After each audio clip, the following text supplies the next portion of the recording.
शुरू करेंगे सॉल्यूशन से ना। असाइनमेंट तुमने देख लिया? तुम्हें मतलब नहीं असाइनमेंट देख लो, कितने लोग हो गए? 6 लोग। आगे भी जल्दी जल्दी कौन आया?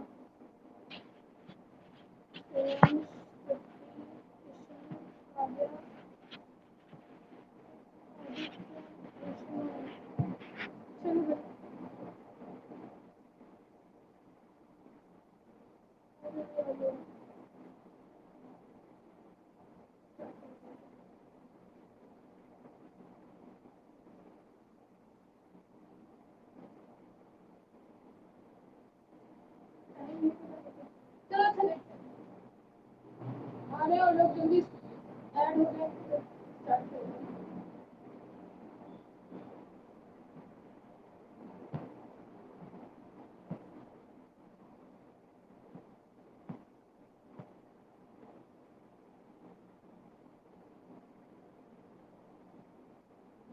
हाँ बेटा रिकॉर्डिंग ऑन कर दिया है मैंने। उस दिन लास्ट क्लास में रिकॉर्डिंग ऑन करना भूल गए थे, ठीक है? आ जाओ ना रिकॉर्डिंग। और ये वीडियो तुम लोग को आफ्टर 24 आवर ऐसा है, लेकिन मिल जाता है जल्दी, ठीक है? अवेलेबल होगा। तो जो आज की क्लास में नहीं है उनको भी वीडियो बाद में मिल जाएगा, या तुम लोगों को रिवाइज करना हो तो वीडियो बाद में अवेलेबल है, ठीक है? रिकॉर्डिंग वाले सेक्शन में देख लेना तुम लोग। और असाइनमेंट सबको मिल गया होगा, कुछ बच्चों ने उसको सबमिट भी कर दिया है, और जिन्होंने नहीं किया है वो करके लास्ट डेट मेरे ख्याल से मैंने उसकी 20 रखी है, ठीक है? मतलब कल की है, ठीक है? लास्ट डेट 20 है, उससे पहले पहले सब लोग अपना असाइनमेंट सबमिट कर दो, उसको इवैल्यूएट कर दो, ठीक है? चलो भाई स्टार्ट करते हैं। सॉल्यूशन जो आगे होगा सही होगा ना? सॉल्यूशन बेटा, सॉल्यूशन लास्ट क्लास में हम लोगों ने पढ़ लिया था थोड़ा सा ना। चलो उसी उन्हीं सब का नोट्स बनाते हुए आगे चलना है, क्योंकि लास्ट क्लास में हम लोगों ने केवल पढ़ा था, ठीक है? और जिन्होंने लास्ट क्लास ली नहीं थी परसों वाली क्लास, वो आज फिर से समझते, ठीक है? समझो भाई। सॉल्यूशन क्या होता है बेटा? Solution is a homogeneous mixture of two and more component, ठीक है? अगर दो या दो से ज्यादा चीजों को आपस में हम मिक्स करें और जो भी सॉल्यूशन जो भी बने, ठीक है, वो कैसा हो? होमोजेनियस हो। होमोजेनियस का मतलब होता है बेटा उसकी जो डिस्ट्रीब्यूशन है किसी भी कंपोनेंट का किसी दूसरे कंपोनेंट में, वो यूनिफॉर्मली डिस्ट्रीब्यूटेड है, उसकी फेज वैल्यू 1 हो जाए। मतलब अगर मैंने किसी भी सॉलिड चीज को लिक्विड में जब डिसॉल्व कर दिया, तो क्या सॉलिड अब सॉलिड रह गया क्या? दोनों की फेज 1 होगी ना। मतलब लिक्विड में ही जाकर के सॉलिड डिसॉल्व हो गया, तो उसकी भी तो जो फेज बोलेंगे कि आपको किस फेज में है, तो वो लिक्विड फेज में। आया समझ में? Solution is the homogeneous mixture of two and more components, है ना? जिसकी फेज वैल्यू कितनी होती है बेटा? 1 होती है, ध्यान रखो। और जो दो कंपोनेंट होते हैं उन्हें क्या बोलते हैं? Solute. Solute and solvent. Solute and solvent, ध्यान दो। Solution is a homogeneous mixture of two and more component. और जो कंपोनेंट है बेटा वो दो कंपोनेंट से मिलकर के बना होता है, कौन कौन? सॉल्यूट और सॉल्वेंट, ठीक है? ध्यान दो भाई, ये तो बहुत इजी है, ठीक है? सॉल्यूट और सॉल्वेंट। सॉल्वेंट क्या होता है बेटा? जो सॉल्यूशन में लार्ज क्वांटिटी में मिले। आ रहा है समझ में? जैसे हम लोगों ने अगर वाटर लिया है ग्लास और उसमें सॉल्ट डाल दिया, ठीक है? तो वाटर लार्ज क्वांटिटी में होगा कि सॉल्ट? जाहिर सी बात है बेटा, वाटर ही होगा, क्योंकि सॉल्ट को तो उसमें डिसॉल्व कर रहे हैं, ठीक है? तो वाटर लार्ज क्वांटिटी में, दैट मींस वाटर क्या है बेटा? सॉल्वेंट है। जो भी लार्ज क्वांटिटी, ध्यान रखिए, जो भी लार्ज क्वांटिटी में होगा वो होगा सॉल्वेंट, और जो स्मॉल क्वांटिटी में होगा वो होगा सॉल्यूट, ठीक है? तो solvent which is present in large quantity, ध्यान रखो, लार्ज क्वांटिटी में होगा, लार्ज अमाउंट में होगा, ठीक है? जबकि सॉल्यूट क्या होता है बेटा? सॉल्यूट होता है component which is present in small quantity, ठीक है? Component which is present in small quantity, ठीक? तो इतना सब लोग कॉपी में हेडिंग लगा लो, डाल लो बेटा सॉल्यूशन, और सॉल्यूशन में पहले लिख लो, सब लोग कॉपी में हेडिंग डालो सॉल्यूशन में, ये चैप्टर, ठीक है? स्टार्ट करो। लिखो बेटा, homogeneous mixture of two or more components, homogeneous mixture of two or more components,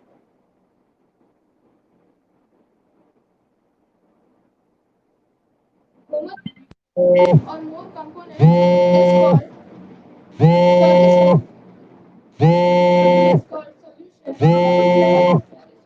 हाँ, homogeneous mixture of two and more component is called solution. ठीक है,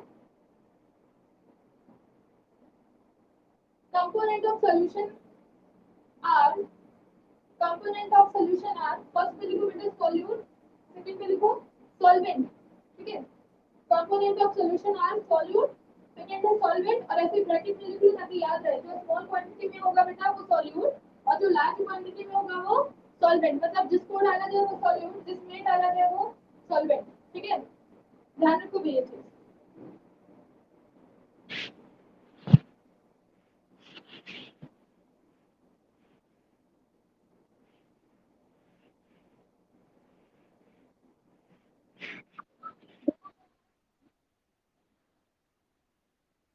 क्या है बेटा थर्ड नंबर क्वेश्चन में? बोलो क्वेश्चन. क्वेश्चन बताओ बेटा.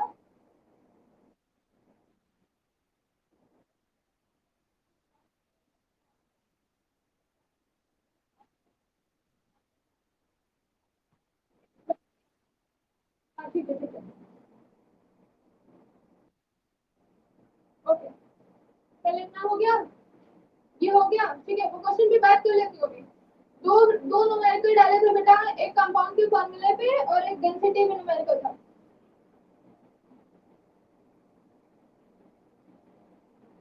ठीक है, उसमें बात हो जाती है. कितना हो गया, इरेज कर रही हूँ मैं इसको. ठीक है, सॉल्यूट बेटा जो स्मॉल क्वांटिटी, सॉल्वेंट जो लार्ज क्वांटिटी में प्रेजेंट होगा सॉल्वेंट. ओके, चलो नेक्स्ट हम लोगों ने कल पढ़ा था टाइप्स ऑफ सॉल्यूशन. ठीक है, on the basis of concentration. उसमें पढ़ा था there are three types of solution. बेटा कितने टाइप होते हैं? थ्री टाइप होते हैं. ठीक है, सब लोग लिखो, लिखते चलो साथ में टाइप्स ऑफ सॉल्यूशन. बहुत शॉर्ट में ये नोट्स बनानी है, क्योंकि ये वाली नोट्स बेटा ये समझ लो कि बस चैप्टर की स्टार्टिंग है. बहुत कम इंपॉर्टेंस रखता है, लेकिन नोट्स है तो बनाना तो पड़ेगा.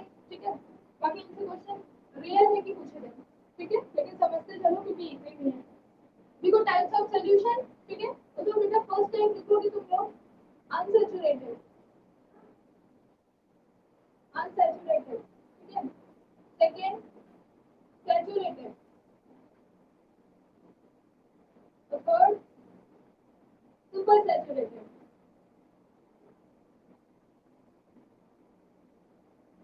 Super saturated. ठीक है, first unsaturated, second saturated, third super saturated. Okay, अब देखो ध्यान से देखो, एक एक लाइन लिखना है, ज्यादा कुछ नहीं. हम लोग बात कर चुके हैं ना लास्ट क्लास में, इसमें पढ़ चुके हैं. ध्यान दो, जिन्हें नहीं पढ़ा एक बार फिर से रिवाइज करो. देखो क्या होता है बेटा. अनसैचुरेटेड सॉल्यूशन कौन से होते हैं? अनसैचुरेटेड सॉल्यूशन वो सॉल्यूशन होते हैं बेटा जिसमें किसी पर्टिकुलर गिवन टेम्परेचर पर हम ज्यादा सॉल्यूट डिसॉल्व कर सकते हैं. ठीक है, जैसे मैंने एक ग्लास पानी में एक चम्मच चीनी डाली, तो क्या उस पानी की कैपेसिटी एक चम्मच चीनी को अपने में डिसॉल्व करने की है क्या?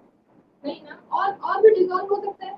ठीक है, लेकिन लेकिन ये ध्यान दो, टेम्परेचर मैंने जितना रखा है उतना ही रहना चाहिए. टेम्परेचर को इंक्रीज नहीं करेंगे. ठीक है, अगर टेम्परेचर को इंक्रीज किए बिना हम मोर सोल्यूट डिसॉल्व कर दे सॉल्वेंट में, कर सकते हो सॉल्वेंट में, ऐसे सॉल्यूशन को बोलते हैं अनसैचुरेटेड सॉल्यूशन. ठीक है, तो डैश करके केवल इतना लिखना है, मोर सोल्यूट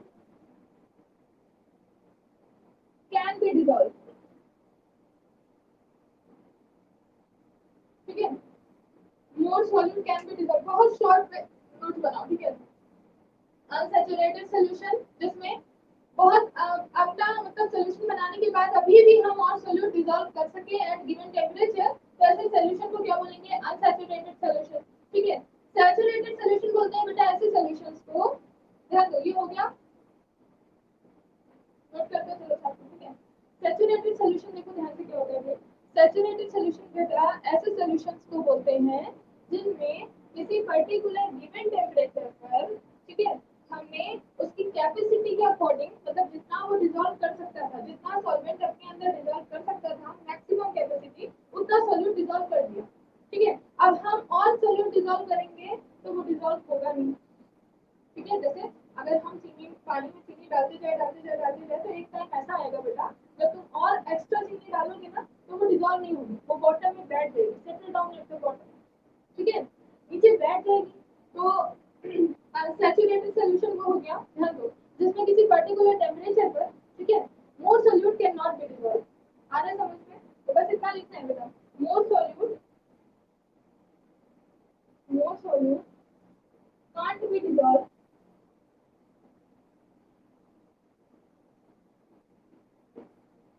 एट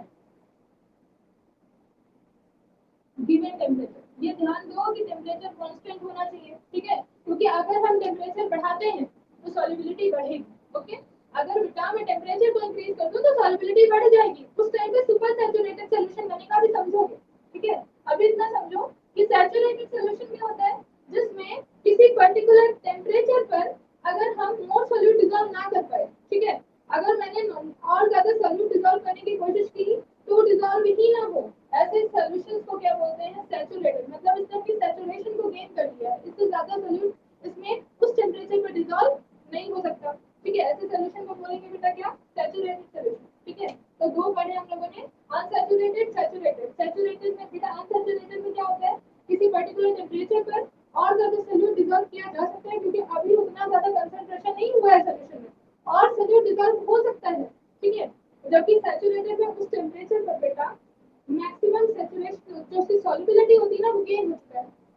अब उस पर्टिकुलर टेम्परेचर पर और ज्यादा सॉल्यूट डिसॉल्व नहीं किया जा सकता, और अगर डिसॉल्व करेंगे तो वो डिसॉल्व होगा नहीं, वो नीचे बैठ जाएगा। अब ये समझ में, लेकिन लेकिन ध्यान दूंगी, अगर तुम्हें ऐसी जरूरत पड़ी कि तुम्हें बहुत बहुत ज्यादा कंसंट्रेटेड सॉल्यूशन बनाना है, मतलब अब तुम्हें पानी में बहुत सारी चीनी डालना है ताकि पानी बहुत ज्यादा कंसंट्रेटेड हो जाए, ठीक है, ठीक ठीक मिक्सचर चाहिए तुम्हें, ठीक।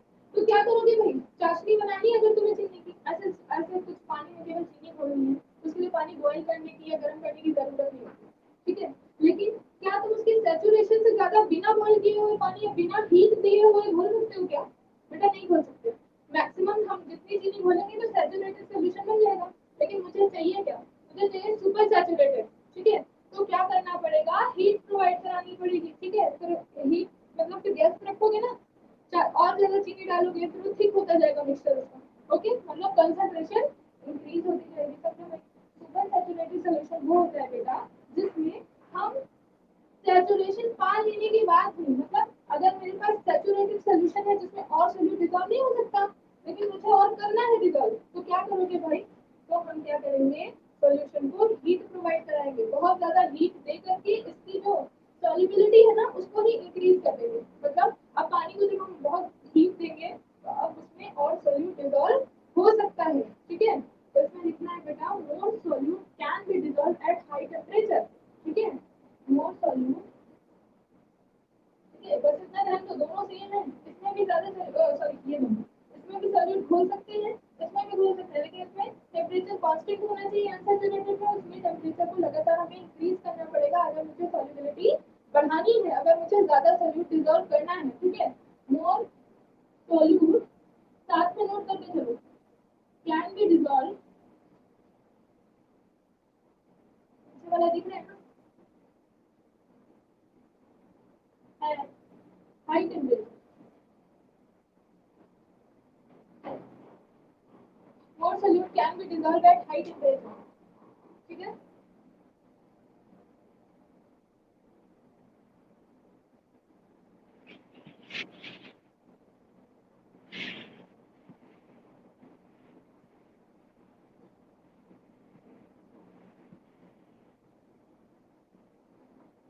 More solute can be dissolved at high temperature.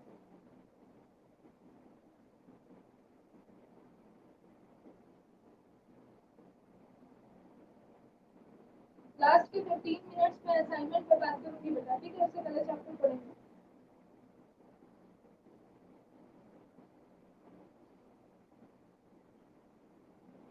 ठीक है। नोट करो जल्दी से बोलो।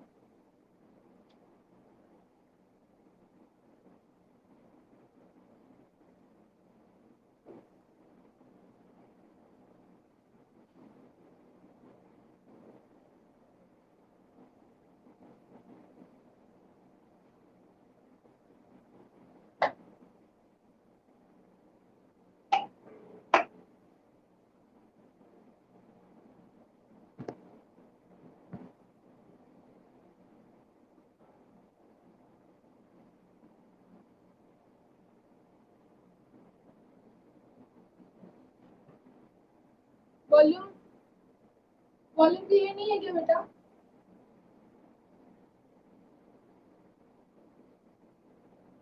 वॉल्यूम क्लियर है कि नहीं है बताओ।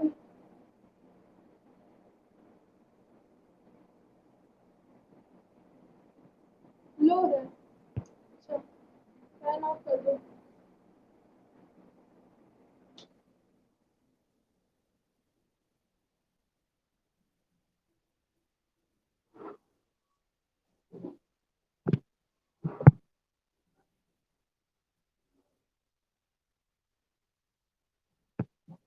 अच्छा, जब बोर्ड के पास आते हैं तो डिस्टेंस बढ़ जाती है ना, इस वजह से क्लियर नहीं होती।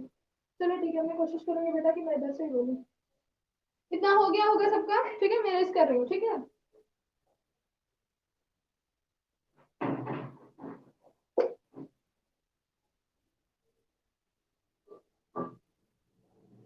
चलो देखो, तो हम लोगों ने पढ़ लिया सोल्यूशन के टाइप, ठीक है। अब अगर मुझे अनसैचुरेटेड, सुपर सैचुरेटेड या सैचुरेटेड सोल्यूशन बनाना है, तो मुझे ये भी तो पता होना चाहिए कि किसी भी सॉल्वेंट की कितनी कैपेसिटी होती है। अगर ये बात हो रही है कि वो अपनी फुल कैपेसिटी से बराबर अगर सॉल्यूट को डिसॉल्व कर लेता है, तो और ज्यादा सॉल्यूट नहीं डिसॉल्व हो सकता। तो ये कैसे पता चलेगा कि उसकी कैपेसिटी कितनी है, ठीक है। तो कैपेसिटी को जानने के लिए बेटा एक वर्ड होता है सॉल्युबिलिटी। ये इंपॉर्टेंट है, ध्यान दो। सॉल्युबिलिटी, ठीक है। सॉल्युबिलिटी क्या होता है, ध्यान दो भाई। बेटा किसी भी सॉल्वेंट में हम कितने अमाउंट में सॉल्यूट को डिसॉल्व कर सकते हैं, मैक्स कितना, मैक्सिमम से मैक्सिमम सॉल्यूट डिसॉल्व कर सकते हैं एट गिवन टेम्परेचर, ठीक है। किसी भी सॉल्वेंट में किसी गिवन टेम्परेचर पर मैक्सिमम से मैक्सिमम कितना ज्यादा सोल्यूट डिसॉल्व किया जा सकता है, यही उसकी क्या होती है, सॉल्युबिलिटी होती है, ठीक है। सॉल्युबिलिटी क्या होती है बेटा, solubility is the maximum amount solubility is the maximum amount of solute solubility is the maximum amount of solute which can be dissolved, साथ में लिखते चलो, ठीक है, which can be dissolved in solubility is the, क्या लिखा भाई, maximum amount of solute which can be dissolved in given amount of solvent,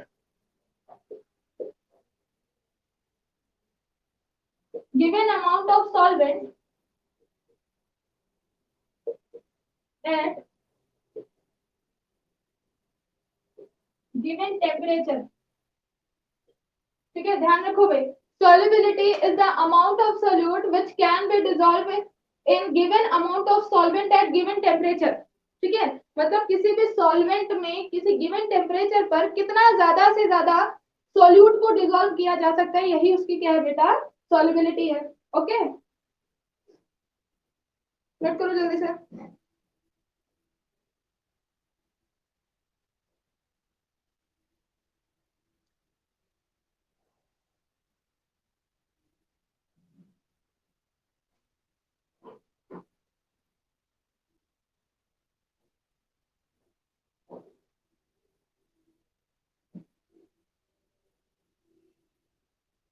हो गया,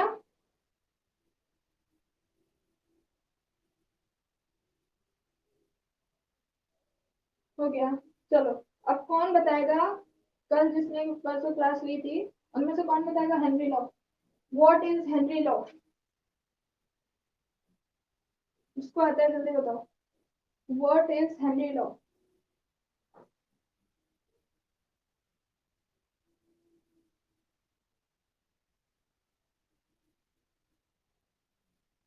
जल्दी बताओ भाई, किसी को नहीं आता क्या बेटा, लास्ट क्लास में पढ़ा है ना Henry law. Solubility of gas को उसमें डिटरमाइन कर रहे थे हम लोग, प्रेशर से उसका रिलेशन निकाला था।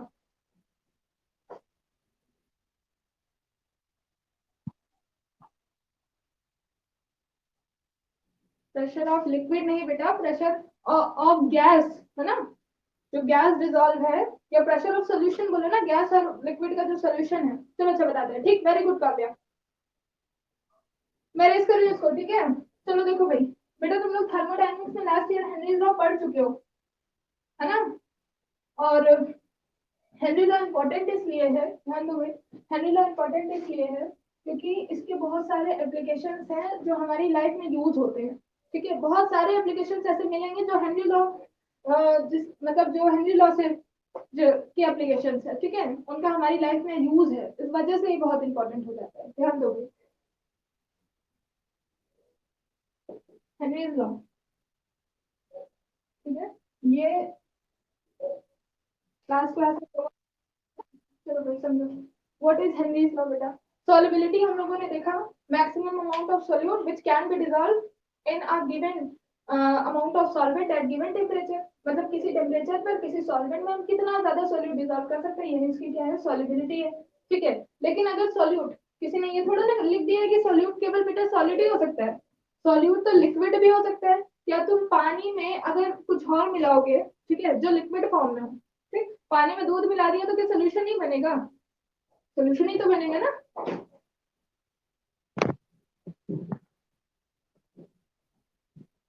लास्ट क्लास नहीं ली थी बेटा, उस कोई टेंशन नहीं, लास्ट क्लास नहीं ली थी, मैं लास्ट क्लास की सारी चीजें समझा तो रही हूँ ना, ठीक है, कोई टेंशन नहीं है उसकी, मत टेंशन लो भाई, सारा चीजें वैसे ही समझा रही हूँ, ठीक है। हाँ वैसे ही, चलो देखो भाई,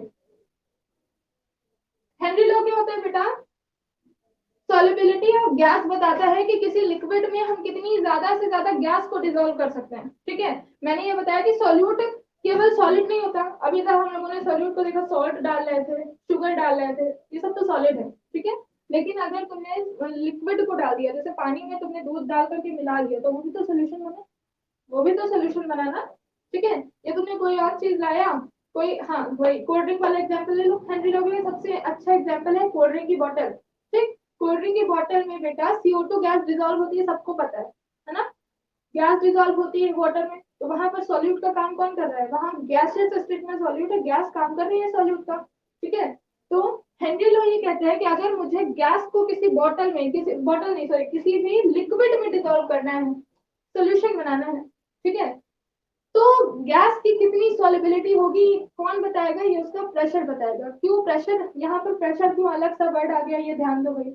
बेटा हमें पता है कि जो गैस होती है वो बहुत रैंडम होती है, गैस के जो मॉलिक्यूल्स होते हैं बेटा, गैस के जो मॉलिक्यूल्स होते हैं बेटा, वो बहुत दूर दूर होते हैं, इनके बीच के इंटरमॉलिक्यूलर स्पेस बहुत बहुत ज्यादा होते हैं स्पेसेस, और इंटरमॉलिक्यूलर फोर्सेस बहुत कम होते हैं, जिसकी वजह से इसमें रैंडमनेस होती है, ठीक है, रैंडमनेस होती है, मतलब ये एक जगह पर कभी भी अरेंज नहीं रह सकते, इधर उधर हमेशा रैंडम मोशन, जिगजैग मोशन किया करते हैं, ठीक है।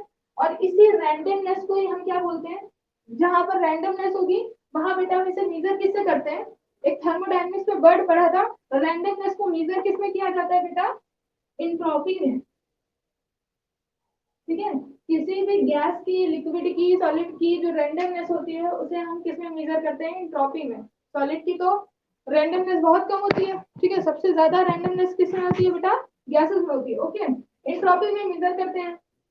अब समझो भाई, अगर तुम्हें पता है कि गैस की एंट्रोपी तो बहुत हाई है, गैस की एंट्रोपी बहुत हाई है क्योंकि रैंडमनेस बहुत ज्यादा है, मॉलिक्यूल इधर उधर कभी एक जगह बैठते नहीं, हमेशा इधर उधर, तो क्या तुम उसे, गैस को, ऐसा पॉसिबल है कि हमने एक बॉटल, एक ग्लास में पानी लिया और उसमें कहा भैया कि 1 लीटर गैस जाओ और उसमें डिजोल्व हो जाओ, और गैस आराम से आई और पानी में जाकर के डिजोल्व हो गई, बेटा ऐसा कभी पॉसिबल ही नहीं है। क्या गैस अपने आप आकर के इसमें डिजोल्व हो जाएगी क्या, ये नॉन स्पॉन्टेनियस प्रोसेस है ना, हम लोगों ने सेकंड लॉ ऑफ थर्मोडायनेमिक्स में लास्ट ईयर पढ़ा था 11th में, लास्ट ईयर बेटा पढ़ा था ये, ध्यान दो, अब ये मत कहना कि लास्ट ईयर वाली क्लास में पढ़े थे, ठीक है, ध्यान दो बेटा, सेकंड लॉ ऑफ थर्मोडायनेमिक्स ये होता है कि अगर मुझे, हाँ क्या बताता था, हाँ सेकंड लॉ ऑफ थर्मोडायनेमिक्स ये कहता है बेटा कि कोई भी प्रोसेस तब स्पॉन्टेनियस होता है जब उसकी इंट्रोपी बढ़ती है, इंट्रोपी ज्यादा होती है, कोई भी सिस्टम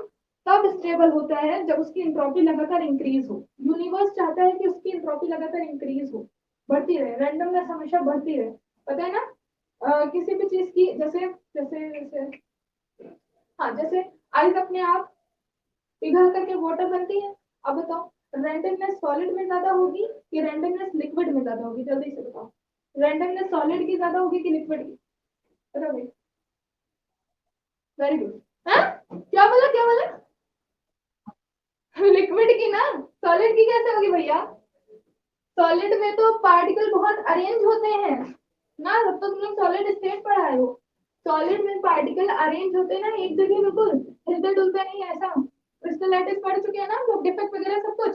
बेटा ये पार्टिकल अरेंज होते हैं, ये हिलते डुलते नहीं होते, है ना। रैंडमनेस बहुत कम होती है, जीरो होती है लगभग, एंट्रोपी बहुत कम होती है।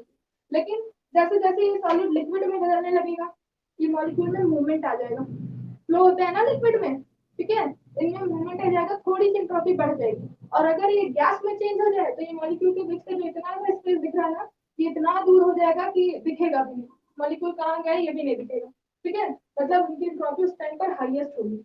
आ रहा है समझ में? सॉलिड की एंट्रोपी सबसे कम, लिक्विड की एंट्रोपी सॉलिड से ज्यादा, और गैसेस की एंट्रोपी सबसे ज्यादा। ओके, अगर बेटा गैसेस की एंट्रोपी इतनी ज्यादा है और तुम्हें क्या करना है, इसमें ला करके उसे डिजोल्व करना है, ठीक, तो कुछ ना कुछ एक्सटर्नल इफेक्ट लगाना पड़ेगा ना, कि यहाँ पर आकर के गैस इसमें डिजोल्व हो जाए। समझ में आ रहा है? क्योंकि गैस खुद से नहीं डिजोल्व होगी बेटा, ये तो नॉन स्पॉन्टेनियस प्रोसेस हो जाएगा ना। Second law of thermodynamics states that कि जितने भी स्पॉन्टेनियस प्रोसेस होते हैं बेटा, उन सब में एंट्रोपी बढ़ती है, और अगर एंट्रोपी घटी तो वो नॉन स्पॉन्टेनियस होगा, उसे यूनिवर्स कभी सपोर्ट नहीं करेगा। मतलब उस प्रोसेस को यूनिवर्स कभी होने ही नहीं देगा, ठीक है। अगर किसी भी चीज में एंट्रोपी घटी यूनिवर्स की, तो वो प्रोसेस कभी भी होगा ही नहीं, ये कहता है सेकंड लॉ ऑफ थर्मोडायनेमिक्स। क्या आगे बेटा समझ में? दीदी एंट्रोपी बता दीजिए। ओके, देखो एंट्रोपी क्या होता है बेटा, entropy is the measurement of randomness, ठीक है। अगर अगर कोई गैस है तो उसके पार्टिकल कभी एक जगह बैठे नहीं रह सकते, ठीक है। पार्टिकल रैंडम मोशन करेंगे, कितने अस्त व्यस्त तरीके से रह सकते हैं, यही उनकी एंट्रोपी होती है। ओके, एंट्रोपी समझ में आया?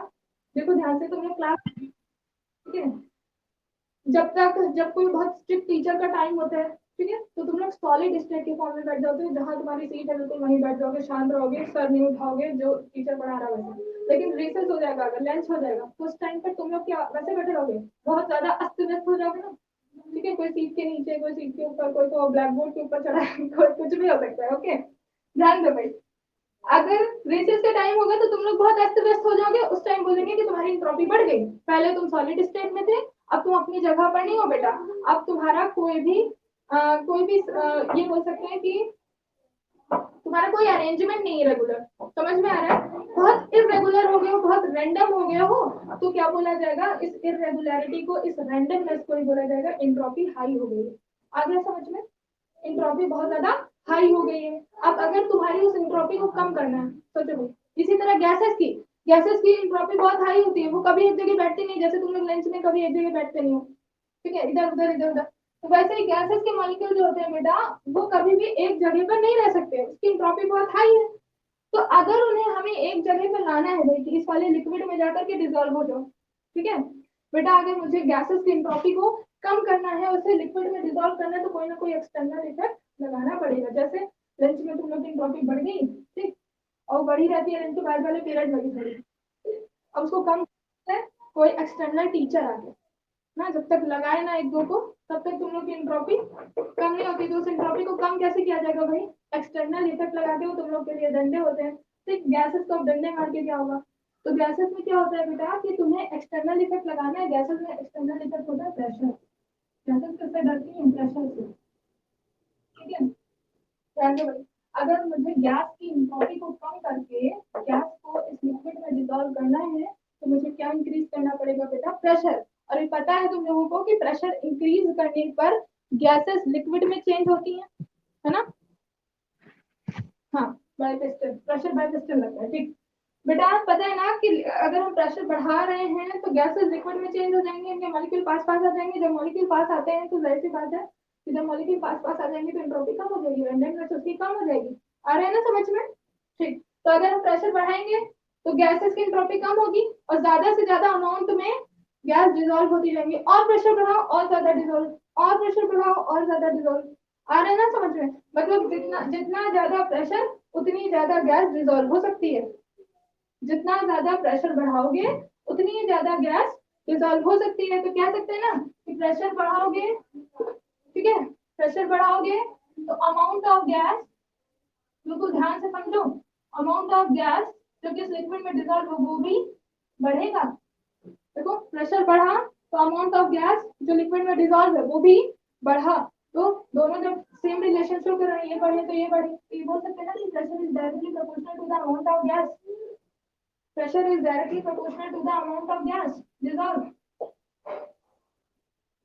आ गया सबको समझ में? इतना आया? आ गया बेटा, जल्दी से बताओ, इतना समझ में आ गया?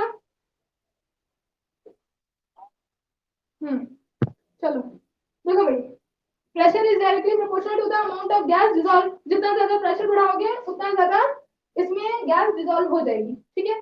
अब देखो भाई, अमाउंट ऑफ गैस डिसॉल्व, अब अमाउंट को हम नापेंगे कैसे भाई? ऐसे कैसे नापेंगे कि कितनी गैस डिसॉल्व हुई, ठीक। तो उसे नापने के लिए एक केमिस्ट्री में टर्म का यूज होता है, ध्यान दो। वो टर्म है बेटा मोल फ्रैक्शन, ठीक है। 11th में तुम लोग पढ़ चुके हो मोल फ्रैक्शन, ध्यान दो। टर्म होता है बेटा मोल फ्रैक्शन, ठीक। मोल फ्रैक्शन क्या होता है? Mole fraction is the ratio of, ध्यान दो, mole fraction is the ratio of moles of solute to the total moles of solution, ठीक है। Mole fraction is the ratio of moles of solute to the total moles of solution. ध्यान दो भाई, अगर मुझे इस सोल्यूशन में, बेटा गैस को डिजोल्व करना है, ठीक है, तो गैस के कितने मोल्स हम लोग डिजोल्व करेंगे? ध्यान दो, उसके मोल फ्रैक्शन के बराबर। ध्यान दो, मोल फ्रैक्शन होता क्या है बेटा? Moles of solute, to the total moles of solution, ठीक है। Mole fraction is the ratio of moles of solute to the total moles of solution. मतलब अगर मुझे इस लिक्विड में गैस को डिसॉल्व करना है और उसके अमाउंट को मेजर करना है कि कितनी ज्यादा गैस मैंने डिसॉल्व की है, तो क्या करेंगे भाई? इसका मोल फ्रैक्शन निकालेंगे, मतलब moles of gas to the total moles of solution. Total mole में कौन कौन आ जाएगा बेटा? Moles of liquid and moles of gas. अगर मोल ऑफ गैस को, मान लो कोई एक लिक्विड है, मैंने एक सोल्यूशन बनाया था, दिख रहा है ना सबको? हाँ, मैंने एक सोल्यूशन बनाया जिसमें मैंने एक सॉल्वेंट लेके रखा है, उसका नाम है ए। कौन सा सॉल्वेंट लेके रखा है बेटा? ए। और इसमें डाला क्या मैंने? बी गैस डाली, ठीक है। सोल्यूशन बनाया जिसमें जो लिक्विड है वो कौन है? ए। गैस कौन सी डाली? बी, ठीक है। अगर गैस बी है तो उसके मोल्स क्या होंगे बेटा? एनबी। एनबी तो होंगे, है ना? नंबर ऑफ मोल्स को एन से शो करते हैं, तो गैसेस के मोल गैसेस के मोल हो गया बेटा एनबी, ठीक है। और सोल्यूशन के मोल है ए, सॉरी सोल्यूशन नहीं, सॉल्वेंट के मोल हो गए ए, तो सॉरी सॉल्वेंट है ए, तो इसके मोल हो गया Na, ठीक है। बेटा एक लिक्विड है जिसका नाम है ए, इसमें तुमने एक गैस को डिसॉल्व किया जिसका नाम है बी। अगर तुमने बी गैस को डिसॉल्व किया है तो इसके मोल्स कितने हैं बेटा? Nb। और लिक्विड में सॉल्वेंट जो लिया है तुमने उसके मोल्स है Na, ठीक है। अगर तुम्हें मोल फ्रैक्शन ऑफ गैस निकालना है, ध्यान दो, मोल फ्रैक्शन ऑफ कंपोनेंट निकाला जाता है, मोल फ्रैक्शन ऑफ गैस निकालोगे तो जिसको निकालना है उसके मोल अपॉन टोटल मोल, ये फॉर्मूला होता है। ऐसे बिल्कुल इसी लाइन को याद कर लो, जिसको निकालना है उसके मोल अपॉन टोटल मोल, ठीक है। अगर तुम्हें गैस के मोल को निकालना है तो फॉर्मूला होगा बेटा, मैं रेस कर रही हूँ थोड़ा सा ऊपर का।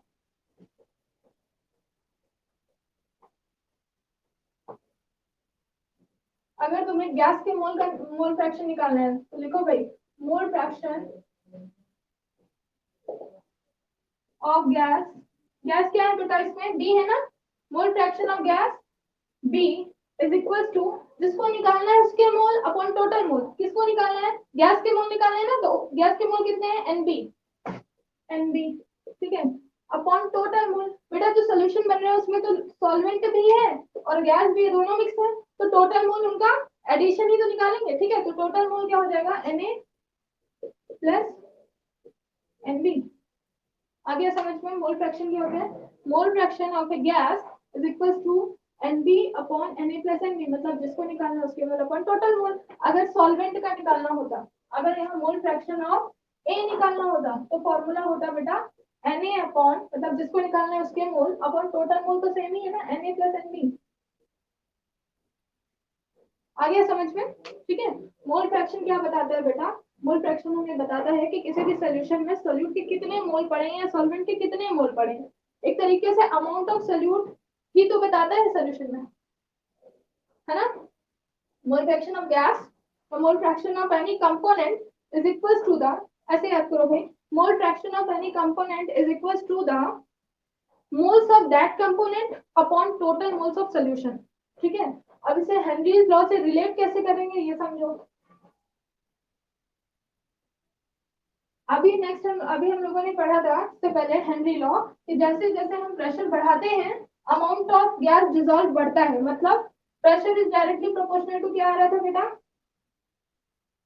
Amount of gas dissolve. ठीक है, मतलब जितना ज्यादा प्रेशर उतना ज्यादा गैस उसमें डिजॉल्व हो जाएगी, प्रेशर और बढ़ाओगे गैस उतनी ज्यादा और डिजॉल्व हो जाएगी। ठीक है, लेकिन अब इस अमाउंट ऑफ गैस को मेजर करने के लिए कोई मेजरमेंट यूनिट भी होनी चाहिए जिसमें हम इस अमाउंट को मेजर कर पाए। तो वो मेजर करने के लिए यूनिट क्या यूज होती है बेटा, मोल फ्रैक्शन। ठीक है, तो यहाँ से जो हेनरी लॉ की डेफिनेशन बनती है वो होती है बेटा, pressure is directly proportional to the pressure is directly proportional to the mole fraction of gas, mole fraction, mole fraction amount ही तो बता रहा है। ठीक है, मोल फ्रैक्शन ऑफ गैस, और मोल फ्रैक्शन को हम डिनोट किससे करते हैं, ऐसे देखो, जेटा से। इसको बोलते हैं जेटा, एक्स नहीं है ये जेटा है। ओके, जेटा। ठीक है, इससे हम इसको डिनोट करते हैं। तो ये हो गया हेनरी लॉ क्या है बेटा, pressure is directly proportional to the mole fraction of gas बेटा। मतलब प्रेशर अगर बढ़ाते जाएंगे तो मोल फ्रैक्शन बढ़ता जाएगा, मतलब अमाउंट ऑफ गैस बढ़ता जाएगा। ठीक है, तो हेडिंग डालो सब लोग, हेडिंग डालो जल्दी से, हेनरीज लॉ, हेनरीज लॉ।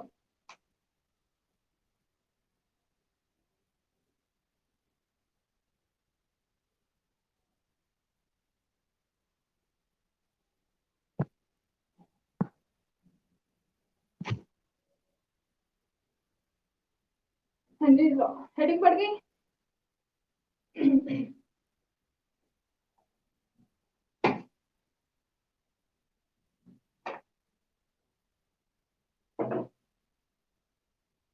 लिखो बेटा, the partial vapour pressure, the partial vapor pressure of gas, the partial vapor pressure of gas is directly proportional to the partial vapor pressure of gas is directly proportional to the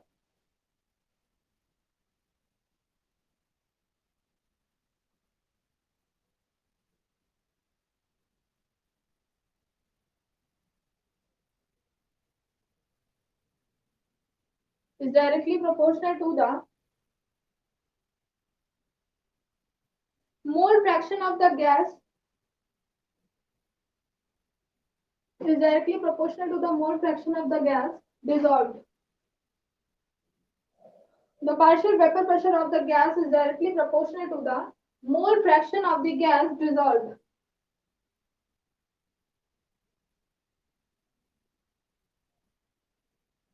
Mole fraction of the gas dissolved. ठीक है, formula लिखो।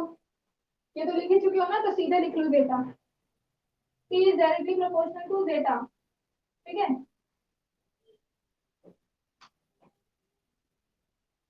P is directly proportional to zeta। और बेटा जब proportionality हटती है तो सबको पता है कांस्टेंट आता है। ठीक है, ध्यान दो, प्रोपोर्शनैलिटी हटेगी, इक्वल आएगा, तो कोई ना कोई कांस्टेंट आएगा ना, वहां कांस्टेंट यूज होता है बेटा हेनरीज कांस्टेंट। ठीक है, हेनरीज कांस्टेंट उसको बोलते हैं के एच इंटू मोल फ्रैक्शन जेटा। ठीक है, यहाँ के एच क्या है बेटा, हेनरीज कांस्टेंट, प्रोपोर्शनैलिटी हटेगी तो हमेशा एक कांस्टेंट आता है। ठीक है, इतना नोट करो दोनों लाइन, ये दोनों।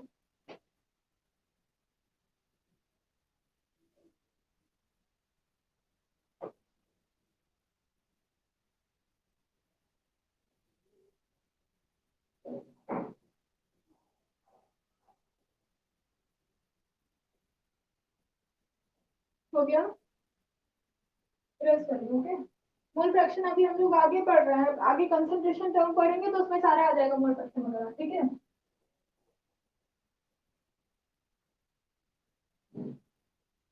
चलो देखो क्या पढ़ा भाई, P इक्वल्स टू के एच इंटू जेटा।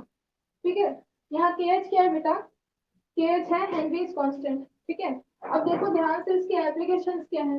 पहला एप्लीकेशन तो है कोल्ड ड्रिंक की बोतल को पैक करने में, पता है ना, प्रेशर बहुत ज्यादा होता है, खरीद के लाओगे तो बहुत टाइट बोतल होती है, दबाओगे तो दबेगी नहीं क्योंकि उसके अंदर का प्रेशर बहुत ज्यादा है। उसको शेक करके जरा खोल दो तो क्या होगा, गैस बेटा लिक्विड को लेकर के बाहर निकलती है ना, क्योंकि हमेशा लिक्विड और gas high pressure to low pressure move करते हैं, ठीक है। बॉटल के अंदर का प्रेशर बहुत ज्यादा है, तुमने जैसे उसकी कैप खोली ऊपर का प्रेशर क्या हो जाता है, कम, ठीक है। तो प्रेशर अंदर का ज्यादा ऊपर का कम, तो गैस और लिक्विड दोनों ही low pressure to high pressure बहुत तेजी से मूव करते हैं, ठीक है। तो फर्स्ट एप्लीकेशन सही हो गया। यहाँ तो एक क्वेश्चन आता है बेटा कि जो एक्वेटिक एनिमल होते हैं, ठीक है, एक्वेटिक एनिमल कोल्ड वाटर में ज्यादा अच्छे से रह पाते हैं as compare to hot water.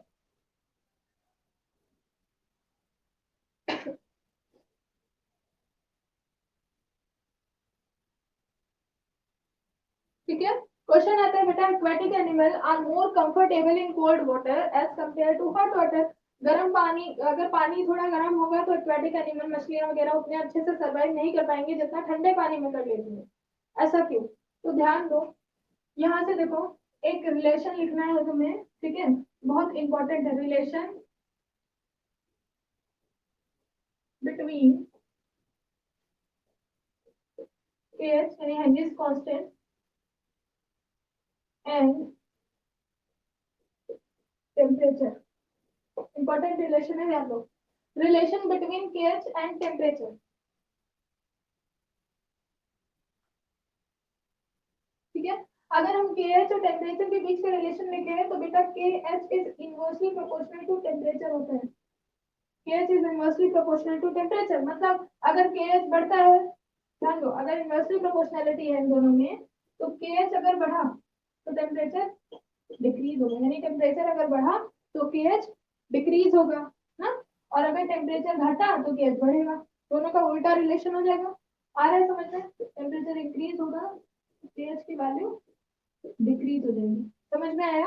अगर टेम्परेचर इंक्रीज होगा बेटा तो KH की वैल्यू क्या हो जाएगी, डिक्रीज हो जाएगी, इजी है ना, बिल्कुल इनवर्सली प्रोपोर्शनल है दोनों एक दूसरे के, ठीक। ये लिख लो, ये रिलेशन है बेटा, KH is inversely proportional to temperature, ये रिलेशन लिखो, KH is inversely proportional to temperature, मतलब अगर टेम्परेचर बढ़ता है बेटा तो KH की वैल्यू डिक्रीज हो जाएगी। ओके, अब यहाँ से समझो, फर्स्ट वाली क्वेश्चन जो हमने यहाँ देखी है, यहाँ KH और प्रेशर के बीच में देखो कौन सा रिलेशन दिख रहा है, डायरेक्टली प्रोपोर्शनल का रिलेशन दिख रहा है या फिर इनवर्सली प्रोपोर्शनल का। के बेटा, के का मतलब है हेनरीज कांस्टेंट, ठीक है, यहाँ हेनरीज कांस्टेंट दीदी है।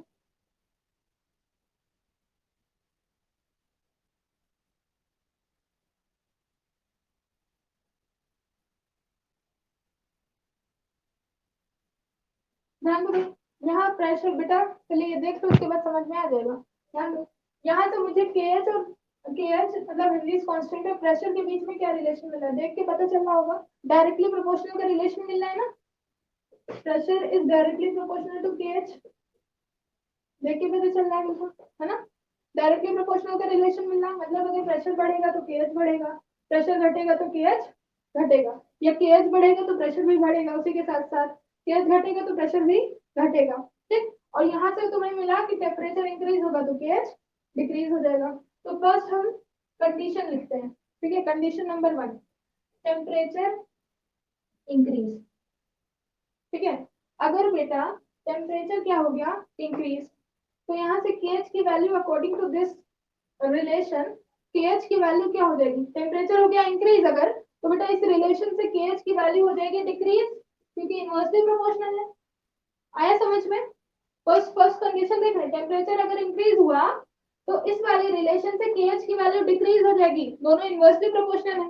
ओके, अब आ जाओ फर्स्ट वाले रिलेशन पे, ये प्रेशर और KH के बीच का जो रिलेशन था, बेटा अगर यहाँ से टेम्परेचर बढ़ेगा KH घटेगा, और अगर यहाँ पर KH घट गया, ध्यान दो KH घट गया तो प्रेशर भी, प्रेशर घट जाएगा कि नहीं घट जाएगा,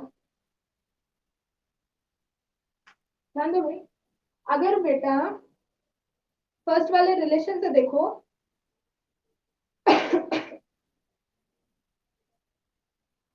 अगर केएच की वैल्यू बेटा डिक्रीज हुई तो प्रेशर भी तो डिक्रीज हो जाएगा, है ना, प्रेशर डिक्रीज। और फर्स्ट वाले रिलेशन से देखो, या हमने हेनरी लॉ में जो पढ़ा कि अगर प्रेशर डिक्रीज हुआ, प्रेशर डिक्रीज हुआ तो सॉलिबिलिटी भी के डिफाइन क्या करता है बेटा यहाँ पर के ये मत सोचो कि कांस्टेंट की स्पेलिंग सी से शुरू होनी होती है तो यहाँ सी होना चाहिए, ऐसा कुछ नहीं है। केएच को सिंपली बोल दिया जाता है हेनरीज कांस्टेंट या हेनरीज कांस्टेंट है, यहाँ कुछ डिफाइन करने की जरूरत नहीं है तुम्हें, बस इतना याद रखो कि के एच इज हेनरीज कांस्टेंट, ठीक है। उससे तुम्हें कोई मतलब नहीं कि क्या डिपेंड कर रहा है, क्या डिपेंड कर रहा है, बस इतना समझो कि केएच को कहते हैं क्या है, हेनरीज कांस्टेंट बोलते हैं, ठीक है, जिसकी वैल्यू गिवन होगी क्वेश्चन में।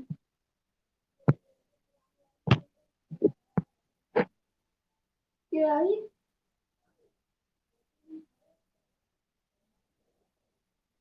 किसकी वैल्यू नहीं होती बेटा, अच्छा के की वैल्यू, वो पर्टिकुलर टेम्परेचर, वो सॉरी टेम्परेचर क्वेश्चन में गिवन होती है बेटा, वो कांस्टेंट है ना, कांस्टेंट की वैल्यू गिवन होगी टेम्परेचर, वो क्वेश्चन में टेम्परेचर पता नहीं क्या निकल रहा, क्वेश्चन में गिवन होगी, ओके।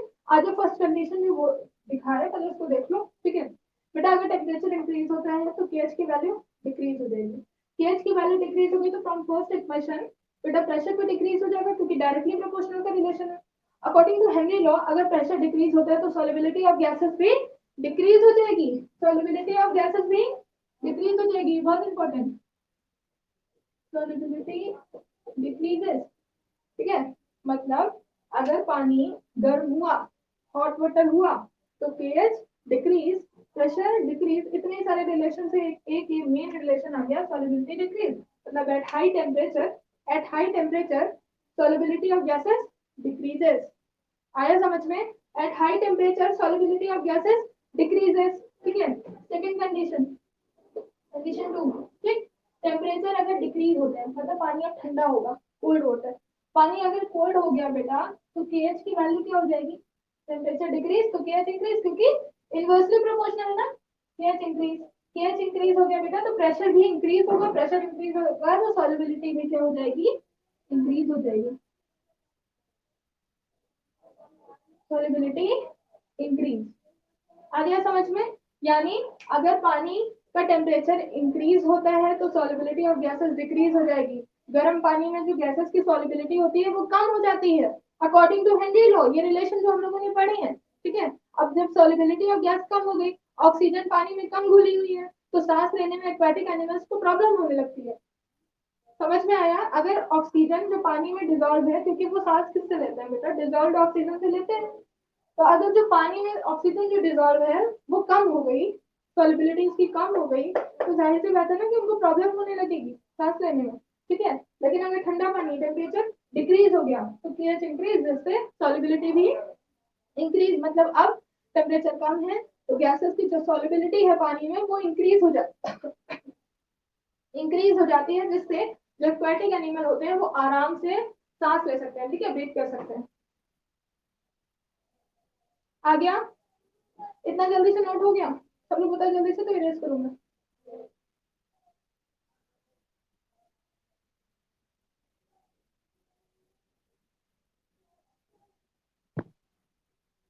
ठीक है, इरेज कर रही हूँ, ये इंपॉर्टेंट है बेटा, ठीक है, ये वाला क्वेश्चन क्योंकि कई बार पूछा जा चुका है, ठीक है, इरेज कर रही हूँ।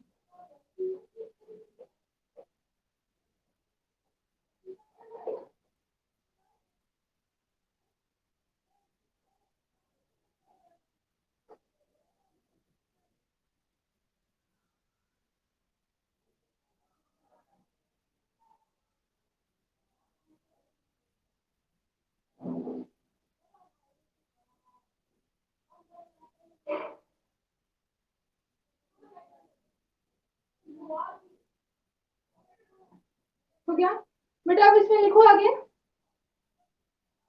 एक लाइन लिखो, एक्वाटिक एनिमल, इसी में नीचे लिखो, aquatic animal are more comfortable in, aquatic animal are more comfortable in cold water aquatic animals are more comfortable in cold water as compared to hot water. Aquatic animals are more comfortable in cold water as compared to hot water because from above equation because from above equation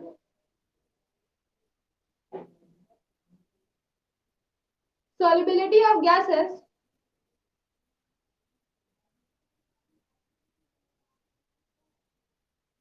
solubility of gases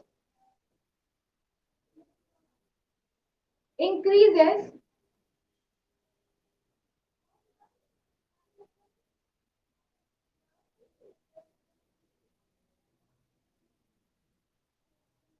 solubility of gases increases as temperature decreases. Solubility of gases increases as temperature decreases.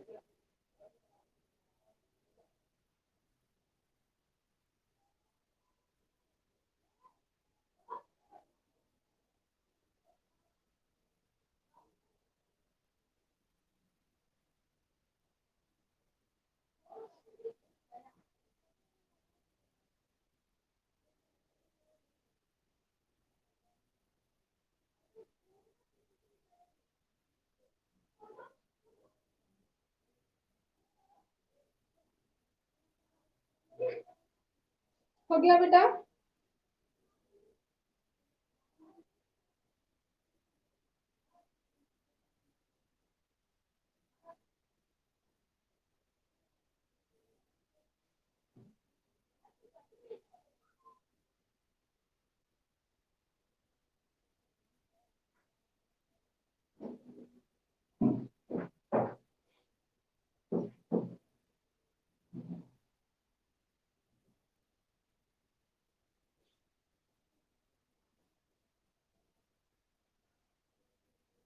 हो गया? चलो question बताओ assignment वाला।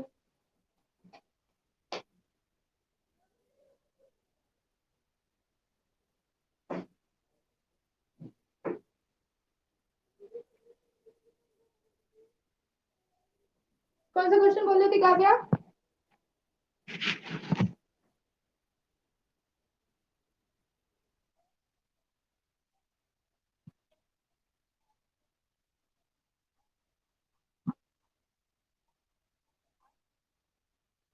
Y makes CCP lattice and X occupies 1/3 of tetrahedral world.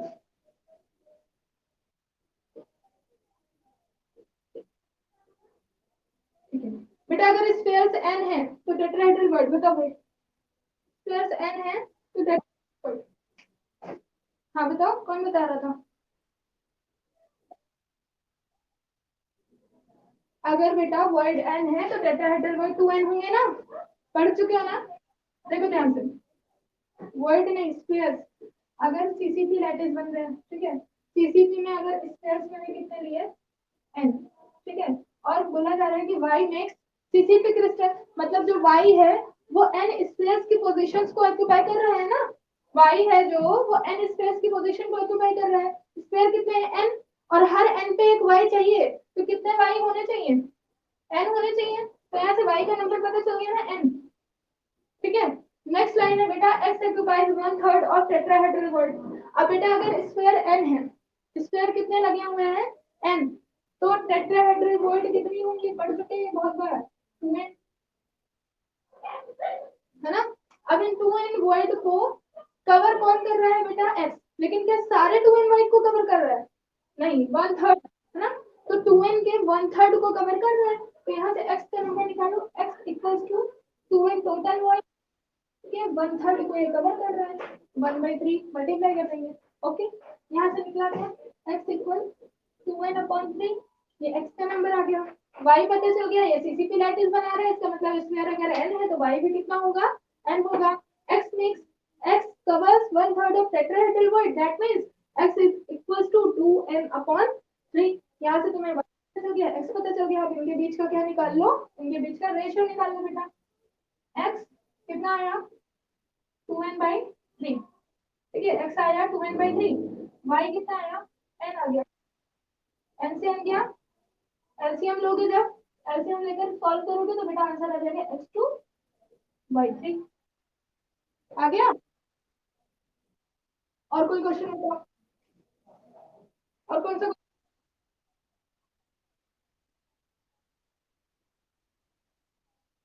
बेटा answer मैं कल match करा दूंगी, ठीक है, कल 10 क्वेश्चन जो दिए थे, क्योंकि लास्ट कल तक का टाइम है, कल तक में सब लोग सबमिट कर दो। ठीक।